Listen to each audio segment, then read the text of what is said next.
झारखंड में कई दिनों से ऑपरेशन लोटस की चर्चा जोरों पर है और ये चर्चा और भी ज़्यादा गंभीर अब हो गई है जब कांग्रेस के कुछ विधायकों ने दिल्ली दरबार में हाजिरी लगाई है। आपको बता दें कि झारखंड में हेमंत सोरेन की सरकार की सहयोगी कांग्रेस पार्टी की महत्वाकांक्षा जो है वो आए दिन काफ़ी बढ़ती जा रही है और जिसको लेकर के हेमंत सरकार की मुश्किलें जो हैं वो आने वाले समय में बढ़ सकती है, क्योंकि कुछ विधायक जो है कांग्रेस की उन्होंने नाराज़गी जताई है और उनका साफ तौर पे यही कहना है कि उनकी बातों को सरकार नहीं सुनती है, उनकी बातों को दरकिनार किया जाता है। और इसी को लेकर के कांग्रेस के राज्यसभा सदस्य धीरज साहू ने इसकी पूरी कमान को जो है वो संभाल रखी है और उन्हीं के नेतृत्व में कांग्रेस के इरफान अंसारी, उमाशंकर अकेला और राजेश कश्यप ने सोनिया गांधी के सलाहकार से दिल्ली में मुलाकात की है और अपनी समस्या को रखा है। हालांकि सोनिया गांधी के सलाहकार ने विधायकों को शांत रहने की बात कही है, लेकिन कहीं ना कहीं विधायक झारखंड आने के बाद विधायकों ने चुप्पी साध ली है। लेकिन राजनीतिक सरगर्मी जो है इस मुद्दे पर काफ़ी तेज हो गई है।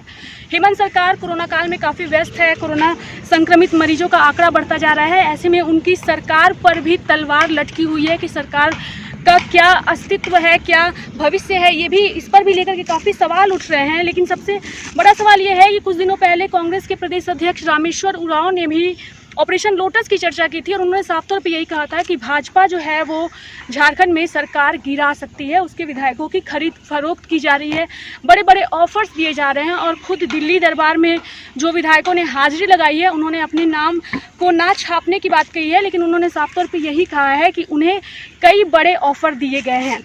अब सवाल इन सब के बीच ये है कि झारखंड में जिस तरीके से कोरोना विस्फोट चल रहा है, झारखंड का ये इतिहास रहा है कि झारखंड में कोई भी सरकार, महागठबंधन की सरकार 5 सालों तक कार्यकाल पूर्ण नहीं कर पाई है। इससे पहले रघुवर दास की सरकार थी जो पूर्ण बहुमत की सरकार थी और सरकार ने 5 साल का कार्यकाल पूर्ण किया क्योंकि उसमें कोई लोचा नहीं था पार्टी को, उनकी वो पूर्ण बहुमत की सरकार थी। लेकिन जब से हेमंत सोरेन ने सत्ता की बागडोर संभाली है, जिस दिन से उन्होंने संभाला है, तब से ये चर्चाएं काफ़ी तेज़ी से थी कि कांग्रेस जो है वो हेमंत सरकार के साथ धोखा कर सकती है। और जिस तरीके से कांग्रेस विधायक नाराज़गी जता रहे हैं, कहीं ना कहीं हेमंत सोरेन सरकार की मुश्किलें जो है वो बढ़ती हुई साफ तौर पर दिखाई दे रही हैं। आपको बता दें कि कुछ दिनों पहले इरफान अंसारी ने भी खुल करके ये बात कही थी कि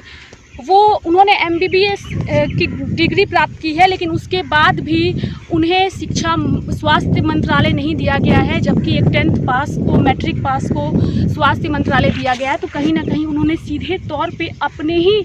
विधायक मंत्री पर सवाल खड़े किए हैं, क्योंकि बन्ना गुप्ता अभी फिलहाल स्वास्थ्य मंत्री है, उन्होंने नाम का जिक्र नहीं किया और इसके साथ ही उन्होंने कई तरह के आरोप लगाए हैं। तो इन सब के बीच सबसे बड़ा सवाल यही है कि क्या इरफान अंसारी खुद बनना चाहते हैं मंत्री? क्या कांग्रेस के कामकाज से इरफान अंसारी खुश नहीं है? क्योंकि जिस समय राज्यसभा चुनाव हो रहा था और राज्यसभा के उम्मीदवार को जिस समय ऐलान हुआ था, उस समय भी इरफान अंसारी ने काफ़ी नाराज़गी जताई थी और जब राज्यसभा चुनाव में दीपक प्रकाश और शिबू सोरेन की जीत हुई तो उसके बाद भी इरफान अंसारी ने काफ़ी नाराज़गी जताई और इसके सीधे तौर पे इसके लिए जिम्मेदार उन्होंने RPN सिंह को ठहराया था।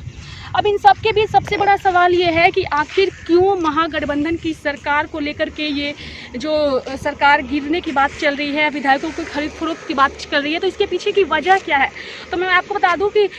जो कांग्रेस के विधायक है इरफान अंसारी, वो काफ़ी बड़बोले हैं और आए दिन वो बिना किसी डर के अपनी बातों को खुल करके मंच पर रखते हैं। कुछ दिनों पहले मीडिया से बात करते हुए उन्होंने साफ तौर पे यही कहा था कि वो चाहते हैं कि जो झारखंड में ट्रांसफ़र पोस्टिंग का जो भी होता है अधिकारियों की, वो उनके मन मुताबिक हो। अगर वो जहाँ के विधायक हैं वहाँ पे अगर किसी अधिकारी की पोस्टिंग होती है तो वो उनके हिसाब से हो और इन सब छोटी छोटी चीज़ों को लेकर के वो नाराज़ है। उनका साफ तौर पे यही कहना है कि उनके मन मुताबिक अधिकारियों की पोस्टिंग नहीं हो रही है। और इसके साथ ही बता दें कि झारखंड में एक मंत्री पद खाली है कांग्रेस को लेकर के, कांग्रेस पार्टी में, जिसको लेकर के भी इन लोगों ने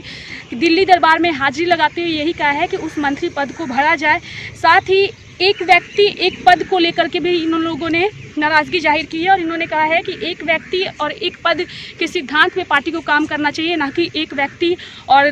2-3 पोस्ट। जैसे कि अगर रामेश्वर उरांव की हम बात करें तो वो कांग्रेस के प्रदेश अध्यक्ष तो हैं ही, साथ ही वो मंत्री भी हैं, विधायक भी हैं। तो ऐसे में इन लोगों की नाराज़गी काफ़ी समय से रामेश्वर उरांव को लेकर के भी चल रही है और इनका साफ तौर पे यही कहना है कि रामेश्वर उरांव को अभी फिलहाल प्रदेश अध्यक्ष के पद से इस्तीफा दे देना चाहिए और उन्हें एक पद पे काबिज होना चाहिए। तो कई सारी चीज़ें हैं जिसको लेकर के कांग्रेस के जो विधायक है वो नाराज़ हैं। ऐसा कहा जा रहा है कि 9 विधायक जो हैं वो नाराज़ हैं और इसको लेकर के ही उन्होंने दिल्ली में हाजिरी लगाई है। अब इन सब के बीच अब देखना होगा कि आने वाले समय में कांग्रेस के जो दिग्गज नेता हैं वो इस पर क्या कुछ प्रतिक्रिया देते हैं। हेमंत सोरेन जो हैं वो क्या इस पर अपनी प्रतिक्रिया देते हैं, क्या नाराज विधायकों को वो मनाने की कोशिश करते हैं या नहीं करते हैं। कई सारे सवाल हैं अभी, और ये आखिर में भी देखना दिलचस्प होगा कि लगातार जो रामेश्वर उरांव ने कहा कि बीजेपी उनके विधायकों को तोड़ने की कोशिश कर रही है, तो ऐसे में साफ तौर पे हम ये भी कह सकते हैं कि विधायकों की जो महत्वाकांक्षा है वो काफ़ी बढ़ गई है। उनके लिए अभी फ़िलहाल पैसा, पावर, पद वो ज़्यादा दिख रहा है। अगर विधायक जनता की सेवा के लिए राजनीति में आए हैं तो उन्हें कम से कम झारखंड की सरकार को स्थिरता के साथ काम करने देना चाहिए, ताकि सरकार जो है वो अच्छे से कामकाज पे फोकस करे। लेकिन जब से सरकार बनी है तब से कांग्रेस के विधायक आए दिन कुछ ना कुछ चीज़ों को लेकर के अपनी नाराज़गी जाहिर करते हैं, और ख़ास करके इरफान अंसारी जो है वो खुल करके अपनी बातों को रखते हैं। अब देखना होगा कि उनके इस विरोध के बाद क्या कुछ समीकरण झारखंड में राजनीति में बनते हैं, ये देखना काफ़ी दिलचस्प होगा।